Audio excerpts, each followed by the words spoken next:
Welcome to Waves of Grey. I'm Jamie Neben with A.C. Smith. We're here with KC, a singer-songwriter from Orange County, California. He has a new CD available now called Sunlit World. Here's a sample.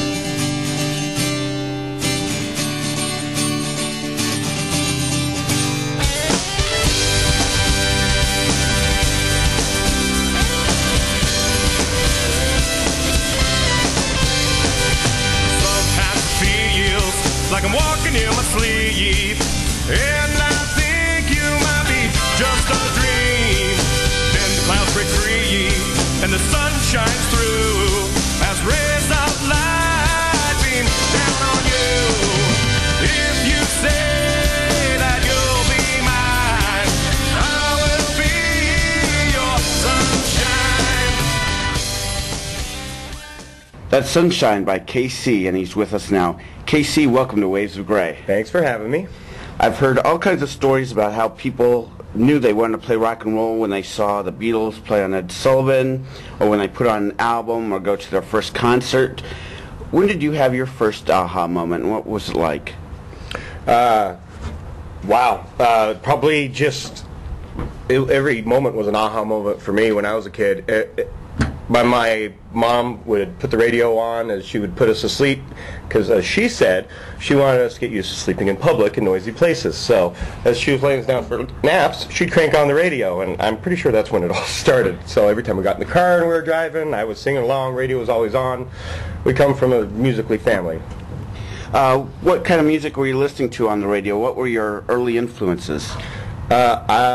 My early influences were whatever my older sisters and my mom and dad listened to because I was a kid and had no choice. But once I got to pick out my own stuff, that's when I started leaning more towards Chicago, Huey Lewis and the News, a couple early favorites.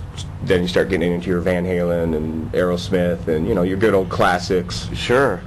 Now, as far as your own music, what's your approach to writing music? Do you come up with lyrics first before the melodies, vice versa, or is it different with every song? It's completely different with every song. Sometimes I catch a melody or lyrics in my head while I'm driving to work, and I pull out my little recorder and record real quick while I'm driving, so that way, because I don't have any way to write anything down. It's about half and half. Sometimes the lyrics come first, and I have to go back and add music to it. Sometimes I'm just strumming something on my guitar and like, ooh, that sounds kind of cool. You started off with the guitar. What other instruments did you play? First of all, I'm a singer, songwriter. Yes. I don't consider myself a musician. That's why I surround myself with great musicians, because I'm just, you know, I'm not a lead. I play rhythm. I write the melody. You know, but I've dabbled with the little piano and any kind of shaker, tambourine, congas, any kind of rhythm instrument, except for drums. I can't play drums for the life of me. There's something about getting, once you got two hands and you're trained with all your feet, now I'm lost all of a sudden. You know, I can control my upper body, but not the lower bottom of my body at the same time for some reason. Well, you feature a diversity of musical styles on the CD, a lot of different instruments, whether it's the bagpipes on Annabelle, the classical type beginning on Valentine, to the horns on several songs, and of course your guitar.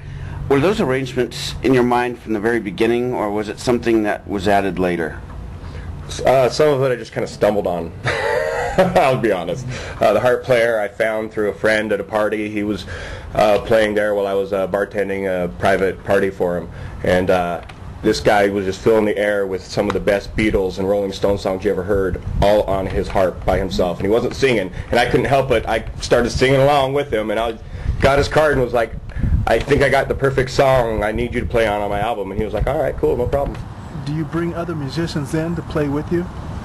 Everyone on this album is a real live musician playing a real instrument. None of it's sounds made on a keyboard. If it's a trumpet, there's a trumpet player playing that. If it's a trombone, there's a trombone player playing that. The harpist, he's a real harp player playing a great harp. Same with the bagpipe player. That's a real person I found online, brought him in, tried it out, was like, you know what, that sounds pretty good. Let's record you on a few songs. Let's do another take. And then I went in and found the takes I liked and pieced it all together. Awesome. What was the recording process like? Were there any surprises in the studio? Yes. Lots of surprises. It was long and arduous. I expected to just go in there and whip it out, and thinking, okay, I've recorded a bunch of stuff in the past, which was never anything I was ever proud of. Couldn't wait to go into a really nice, expensive studio and just lay down the professional work. And, you have it all planned out in your head, and you get in there, and no, it never works out like you planned. There's several references to the sun and shining stars on your CD, from the title song Sunlit World to Sunshine to the lyrics in Watching You. I see you for what you are my shining star to light my way. Was that intentional? Was that a theme? Did you see that as you were writing your music? Yeah, actually.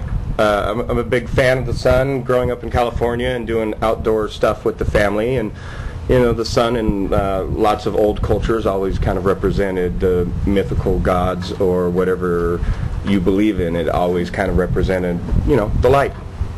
Would you characterize yourself as an optimistic person, and does that go hand in hand with the sun and sunshine and so forth? Yeah. Positivity breeds positivity, and that's my personal saying, and that's what I believe, and that's where a lot of that does stem from, yeah.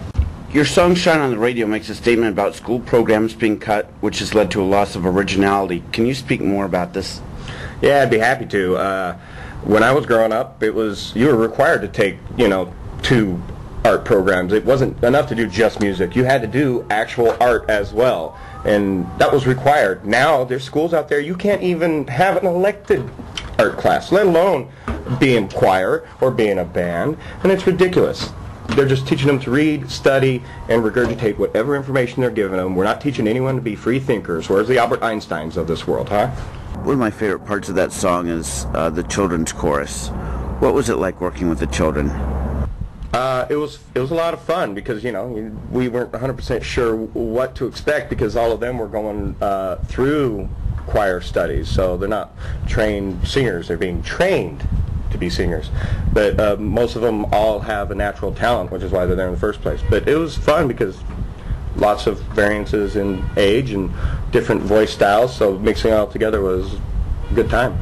Plus they're just, they're adorable, and there's one moment in that song, where the music ends and you just have the kid talking. That was never planned in the song. I had to cut that song up and insert that, because while we were recording the kids for it, that just kind of happened. And it was just one of those innocent, sweet moments that only kids can provide, and it was like, you know what, that's going in the song.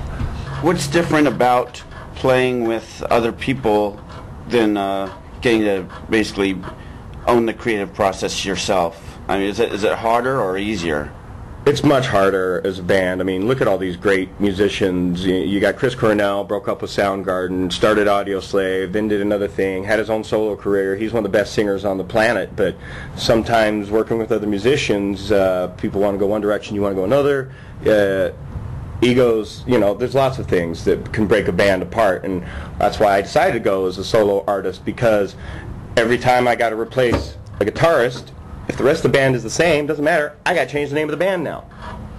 And coming up with creative band names is just daunting and monotonous. You're much more fulfilled anyway doing it on your own. Yeah, I'm much happier. I got 100% creative control now over everything. I'm writing the music and the lyrics and bringing in the musicians that I respect, both for their creativity but their musicianship, to bring into play and add to what I've already created. You were nice enough to sign the CD cover for me, and you wrote, "Keep music alive." Are you concerned it's dying off? I'm concerned, yes. Good music anyway. It's been dead for years. Look how much the industry's changed anymore. There's lots of great bands out there you're never going to hear of because they don't have the money and they don't have the publicity behind them. Can you speak for a moment about being able to live the dream and not having any regrets and doing what you need to do? Yeah, it's fulfilling. It's great. I mean, but it's hard work though. Dreams don't come easily. You have to dream it up and imagine it, and how do you get there? How do you get to that point? And it's step after step, and getting slapped in the face the entire time and pushed down, and people telling you you're not going to do it, this is never going to work, and you just got to stand up and keep at it. It's work. Dreams don't just happen overnight. Will you be taking your music on the road so other people can see you live? Yeah, we're talking to several promoters. We're working with some local promoters, so we're going to be starting here in California and then spreading it out from there slowly across the country and then globally after that.